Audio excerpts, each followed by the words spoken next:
Hey everyone, so today we are going to change the battery on our 2018 Honda Odyssey key fob. We have the indicator going off on our console telling us that the battery is about to die, so we are going to just really quick swap out these batteries. DIY with Chris, giving you the tools to do it yourself. Today on DIY with Chris. The first thing you're going to do is you're going to see a little tab here, and you're going to push it to the side and pull this top metal part out.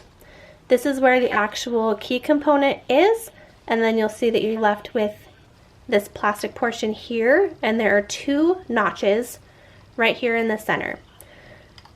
You're going to push your key kind of into the middle and twist so it pops this key fob apart, which is where your battery is.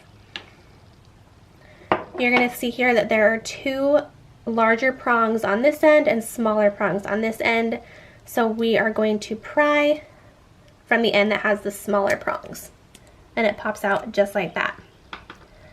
The battery that goes in our specific fob, it's the CR2032, and we just bought these at Rite Aid. I want to say this single battery was about $5.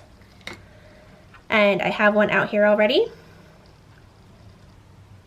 And you're just going to slip it into the larger notches and push down. So now your battery's in.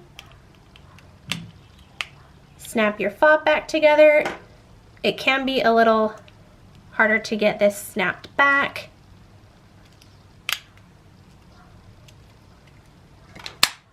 Like that.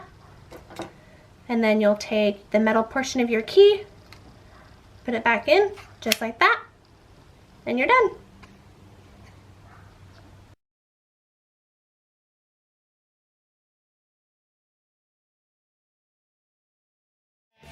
DIY with Chris, giving you the tools to do it yourself. Today on DIY with Chris.